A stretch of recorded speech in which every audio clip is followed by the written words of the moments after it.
Headlights. You know, those funny things bolted to the front of your car allowing you to see at night?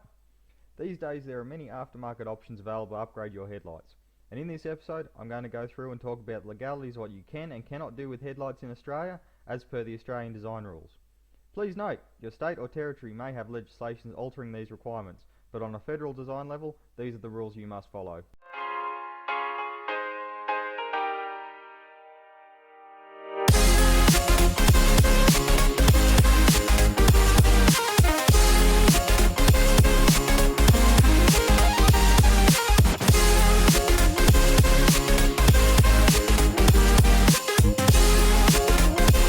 Welcome to Australia, where distances between towns can be huge, often thousands of kilometres. Some of the roads often become impassable and require four-wheel drives to get almost anywhere. An animal strike is a massive danger, with distances to towns great and often travelled at night. Two of the more common upgrades these days are LED headlights and LED light bars, both of which provide much greater light projection to the forward-facing area of the vehicle and allow much safer travel along roads at night, as evidenced here. As you can see in this video that we've previously uploaded to YouTube, the combination of LED headlights and an LED light bar is absolutely brilliant for driving around at night, even in the suburbs where there is a danger of children, pets or drunk people walking out in front of you. This also means that when travelling down long country roads or long distances at night, you're lighting up both sides of the road and a good fair distance in front of you, so the risk of animal strike or the time taken to react to an animal strike is a lot longer.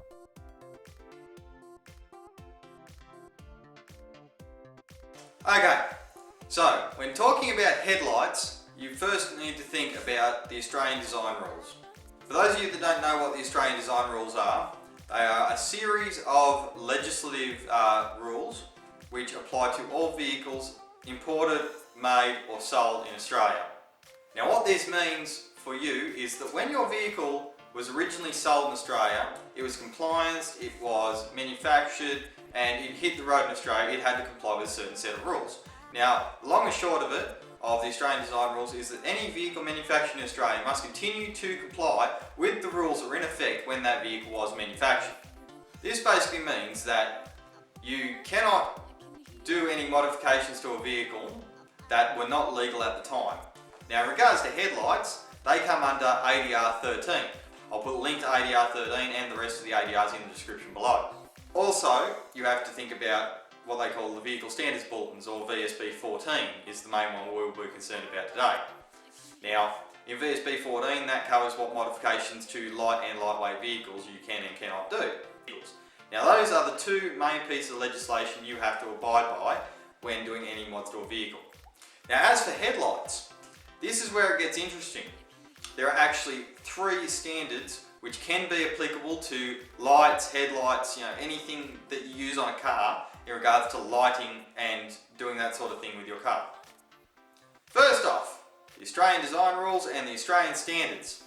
These are Australian legislation, specifically Australian legislation, and in some cases they overlap with New Zealand standards. So if it's legal in Australia and it's got an AS/NZS number, it will be also legal in New Zealand and it conforms to the standards for both countries.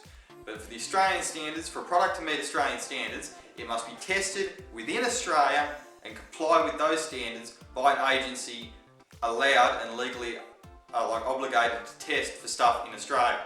Second is the United Nations European Standards, or the UNECE standard. A lot of you will be familiar with this standard because when a product is UNECE compliant, it will be stamped on the lens with an E mark. Now, occasionally this E mark will also be accompanied by a number. These numbers mean certain things. Now, quite often these numbers will mean for right-hand traffic or left-hand traffic, which you've got to remember is the opposite to right and left-hand drive. Now, the third option that I was going to get to was California Department of Transportation testing. Some lights will actually be compliant and legal for use on Australian roads with DOT specifications. Now, sometimes these are headlights. More often than not though, these are tail lights.